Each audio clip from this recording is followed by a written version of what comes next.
Okay, so let's dive into something that's been in the headlines, creating some buzz, Yeah. Trump's economic policies. Mm-hmm. Some pretty dramatic predictions floating around. Right. Some experts even using words like disaster and warning about, potential global fallout. Mm-hmm. You sent over a Yeah. really interesting collection of articles and reports on this, so let's kind of unpack all that, Yeah, let's break it down. focusing specifically on tariffs Uh-huh. and their potential impact both here in the U.S. Right. and on the global economy. Yeah. And what I think is so fascinating is how these sources are kind of drawing these parallels Yeah. between Trump's current approach and the policies he implemented during his first term. Uh-huh. There's this sense that we might be kind of seeing a repeat of certain strategies, Right. particularly when it comes to tariffs. And that has a lot of people worried. Exactly. And some of these articles even point out that the U.S. trade deficit actually increased significantly during Trump's first term, You got it. despite his efforts to use tariffs to try and shrink it. Mm-hmm. So before we go any further, Yeah. can you just break down for us what exactly are trade deficits? Sure. Why do they even matter? Mm-hmm. And why are so many economists concerned about them? Okay, so imagine a country is kind of like a business. Okay. It sells things to other countries. We call that exports. Right. And it buys things from other countries. We call those imports. Okay. A trade deficit happens when a country imports more than it exports. Okay. Basically, it's spending more money on foreign goods and services than it's earning Got it. from selling its own products. So it's almost like living beyond your means, but on a national scale. Exactly. Now, the U.S. has been running a trade deficit for decades. Mm-hmm. But what makes this situation so interesting is that Trump has made reducing this deficit Right. like a central goal of his economic policy. He believes that by imposing tariffs, he can make imported goods more expensive, encourage people to buy American-made products instead, Okay. and ultimately bring that trade balance more back in line. Okay, that makes sense in theory. Mm-hmm. But if the trade deficit actually increased during his first term, Right. even with tariffs in place, Yeah. it seems like things didn't quite go according to plan. Right. So what happened? Well, a couple of things. Okay. First, tariffs don't operate in a vacuum. All right. The global economy is incredibly complex. Right. And there are a lot of factors that can influence trade balances. During Trump's first term, you also had things like tax cuts, Right. which some economists argue actually exacerbated the deficit problem. So it's more complicated than just saying Exactly. tariffs equal lower trade deficit. Right.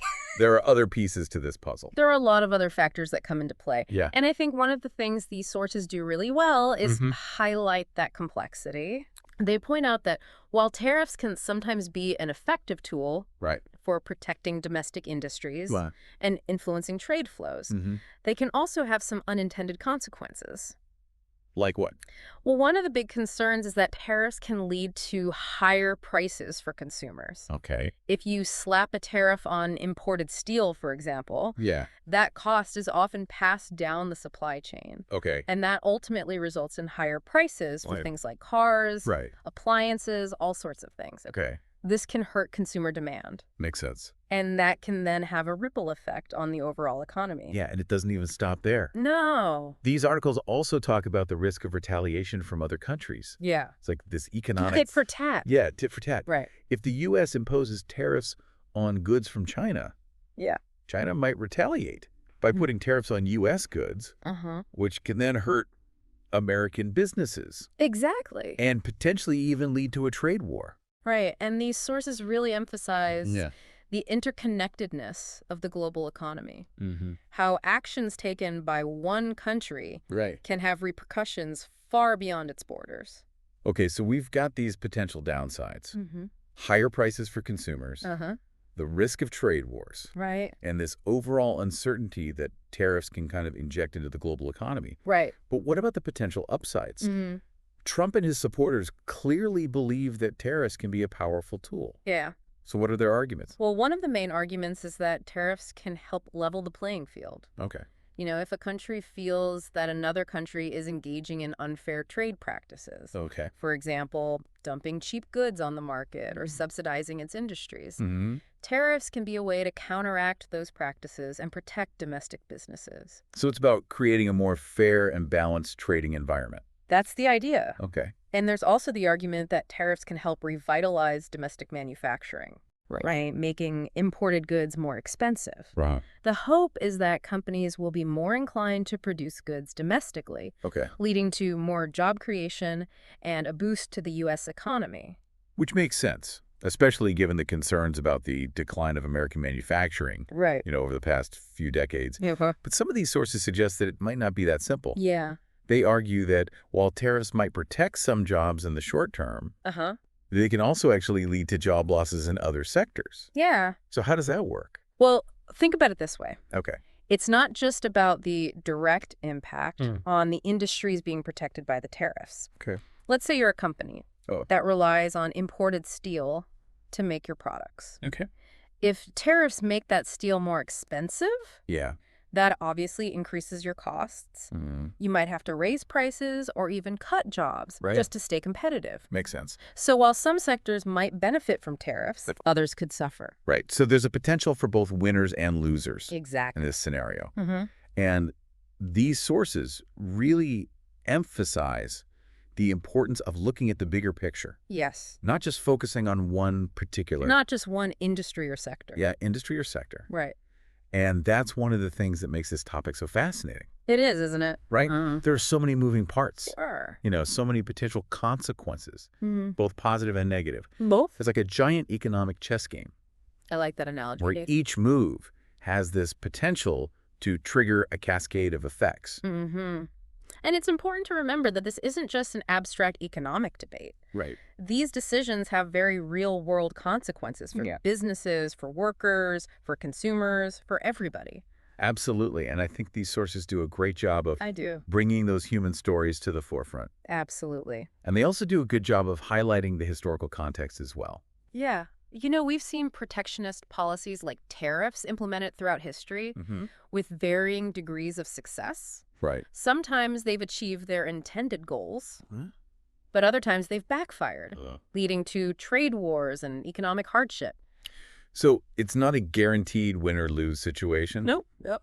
There are precedents for both success and failure, which makes it even more important to understand the nuances of Trump's approach Exactly. and how it might play out in today's globalized economy. In today's world, yeah. Right. And speaking of the global economy, Yeah. there's another interesting angle to this that I think is worth exploring. Okay. And that's the impact of Trump's policies on the U.S.'s relationships with other countries. These sources mention concerns from key allies Right. like Canada, Mexico, the EU, Yeah. who are all watching these developments very, very closely. They're feeling the heat. Yes. Yes. They're feeling the heat, so to speak. They're kind of bracing for impact. Right. Yeah. And it's not just about the direct economic consequences. No, it's not. These sources also raise questions about how Trump's focus on tariffs Yeah. and his America First rhetoric might affect the U.S.'s role on the global stage, Okay. particularly in terms of Even policy. foreign policy and An international alliance. international alliances. Yeah. It's like another layer of complexity It is. on top of an already complex situation. For sure. And one of the things that really stood out to me in these sources was the mention of Ukraine, Yeah. which is a particularly interesting case study. Yes. Ukraine is heavily reliant on U.S. support, Right. both economically and militarily. And as these sources point out, there's a real concern about how Trump's economic policies, particularly his unpredictable approach to trade and foreign relations, Right. might impact the level of support that the U.S. is willing or able to provide. Especially now with the situation in Ukraine, as delicate as it is. It's like all these economic decisions are playing out against a backdrop of geopolitical uncertainty. Yeah, and that uncertainty Yeah. is a key theme that runs throughout these sources. There's this sense that we're kind of in uncharted territory here. Right. And no one can say for certain how this is all going to play out.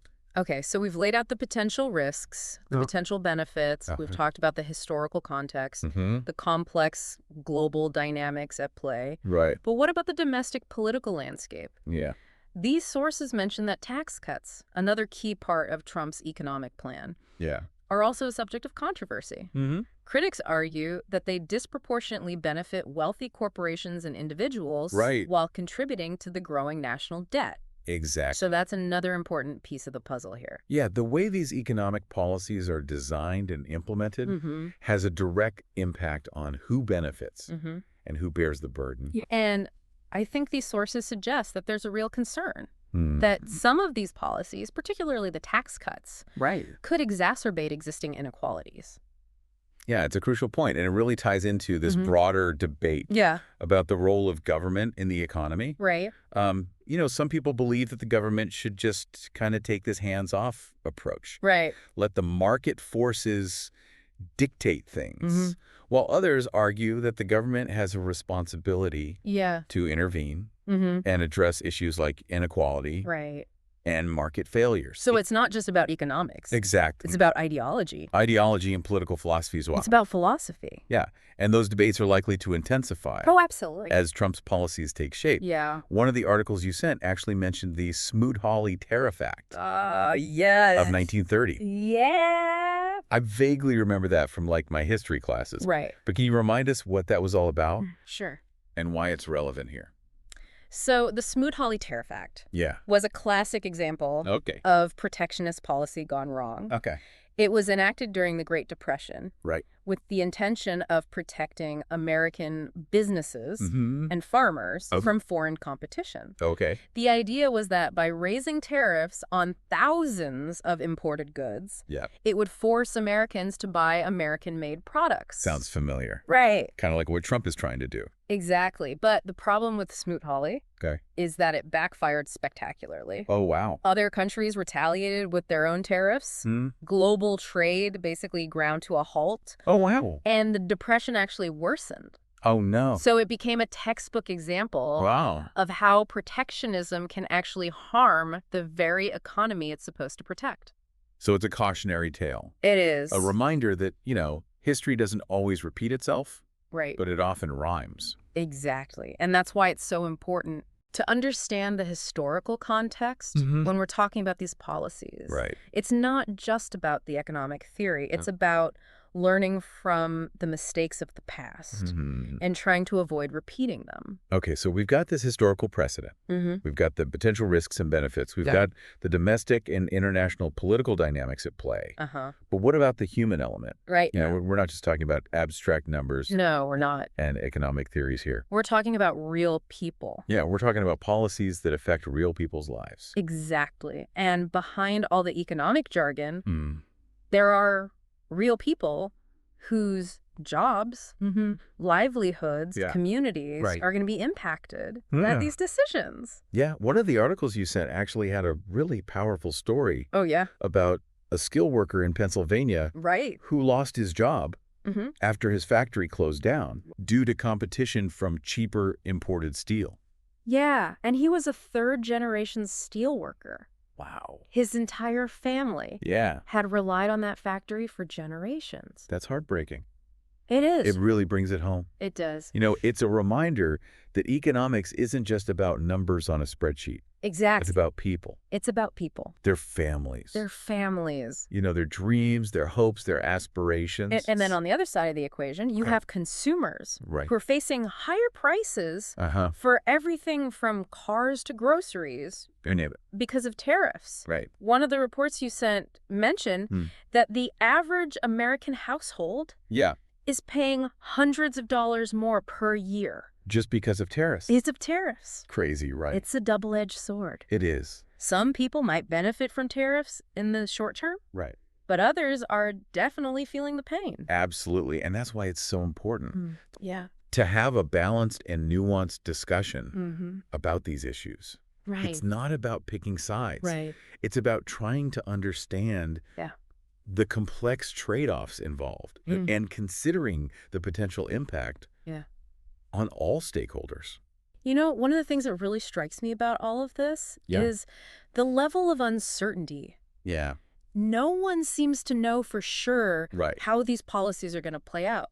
Nobody has a crystal ball. We've got experts making predictions. Right. But it feels like we're in uncharted territory here. I agree. There are so many variables at play. Yeah. It's impossible to predict. Right. with any certainty what the long-term consequences would be. Yeah, and that uncertainty can be really unsettling. They can be, yeah. Both for individuals For sure. and for businesses. Absolutely. Who are trying to make decisions about the future. Yeah. If you're a business owner thinking about investing in a new factory. Right. Or expanding your operations. Exactly. This kind of uncertainty can make it really difficult to plan ahead. It can. And for workers who are already struggling to make ends meet, the possibility of higher prices or job losses can be incredibly stressful. It's a lot to deal with. Absolutely. And that's why it's so important. It is. To stay informed. Right. To be critical of the information you're consuming. Absolutely. And to try to understand the different perspectives on these issues. All sides of the story. Yeah. And maybe to be a little bit cautious about, any bold predictions or promises. Right. We've seen time and time again. We have. That economics is not an exact science. No. And there are often unintended consequences that no one could have foreseen. That's the tricky part. Well said. And I think it's also important to remember that we, as citizens, have a role to play. We do. In shaping these economic policies. Excellent. By staying informed, engaging in these thoughtful discussions, and making our voices heard. Exactly. We can contribute to a more informed and responsible approach. It's our responsibility. To these complex challenges. I agree. Okay, so we talked about the risks, the potential benefits, the historical context, the human impact of these policies. Right. But what about the global ripple effect? Okay. These sources mentioned concerns from Canada, Mexico, and the EU. Yeah, and the source even draws this parallel to how California cut funding for firefighters before those devastating wildfires. Right. Makes you think. It does. If the U.S. is prioritizing certain spending, like aid to Ukraine, how might that shift if their own economic situation becomes more precarious due to these very policies? It's like a giant economic puzzle. It is. With all these interconnected pieces. Yeah. Trump's policies are just one piece, but they could potentially shake up the whole board. That's what makes this deep dive so compelling. It really is. Right. Yeah. We're not just talking about dry economics theory here. Right. We're talking about real-world consequences that could impact people's lives across the globe. Yeah. It really is fascinating to see how interconnected everything is and how these seemingly domestic economic policies can create these ripples that reach far beyond U.S. borders. Right. And it highlights the importance of understanding the global context when we're talking about these issues. It's not just about what's happening within the U.S. economy. Right. It's about how those actions impact other countries, their economy, their relationships with the U.S. One of the reports you sent talked about how some European leaders are worried that Trump's focus on tariffs and protectionist policies could undermine the transatlantic alliance. And weaken the Western bloc's ability to respond to challenges like the situation in Ukraine and the rise of China. That's a really important point. Yeah. The economic and political spheres are so intertwined. Right. Decisions made in one area can have significant consequences in the other. Yeah. And the sources we've looked at today really emphasize the need for a more holistic approach, one that takes into account the interconnectedness of the global economy and the political landscape. Right. It's about understanding the bigger picture. The bigger picture, and the potential ripple effects. The ripple effects, exactly. Of these policies, both domestically and internationally. Oh. And speaking of unintended consequences, one of the articles you sent had a really interesting analogy about California cutting funding for firefighters before those devastating wildfires. A few years back, A few years back, It got me thinking, if the U.S. is prioritizing certain areas of spending, like aid to Ukraine, for example, could those priorities shift? Potentially, if their own economic situation becomes more precarious due to these policies. That's a great analogy. Yeah. And it raises some really important questions. It does. If the U.S. economy takes a hit as a result of tariffs or other factors, could we see a shift in foreign policy priorities, a reduction in aid to countries like Ukraine, or even a more inward-looking approach to global affairs. Right. It really highlights the potential for those unintended consequences. It does. And the need for really careful analysis. Absolutely. And planning. Yeah. When it comes to economic policy. We can't just look at the short-term gains. We can't. Yeah. We have to think about the long-term implications. Long-term implications, right? Both domestically and globally. Absolutely. And it's also important to remember that economics isn't just about... It's not just about numbers. Numbers and theories. And theories? No. It's about people. It's about people. You know, these policies affect real people's lives. Absolutely. Their livelihoods. Their livelihoods, their futures. Their futures. Yeah. So to wrap things up, it feels like we're left with a big unanswered question. A big one. Can Trump's economic policies actually achieve what he intends? Right. Boosting American manufacturing, reducing reliance on imports, and strengthening the U.S. economy. Yeah. Or are they, as some experts suggest, a recipe for disaster? That is the million-dollar question. It is. And the answer is we don't know yet. We don't. But what we do know is that history offers some cautionary tales about protectionist policies. Right. Sometimes they work. Yeah. Sometimes they backfire spectacularly. Right. And the stakes couldn't be higher. Yes. Not just for the U.S., but for the entire global economy. So as we kind of wrap up this deep dive, we've given you the key information, the expert analysis, the historical context. A different perspective. Now it's up to you to draw your own conclusions. What do you think? What do you think the future holds? Yeah, what do you think? We'd love to hear your thought. Remember, informed citizens are empowered citizens. Absolutely. Stay curious, keep asking questions. Yes. And make your voice heard. Couldn't have said it better myself. That's the best way to navigate these complex and uncertain times.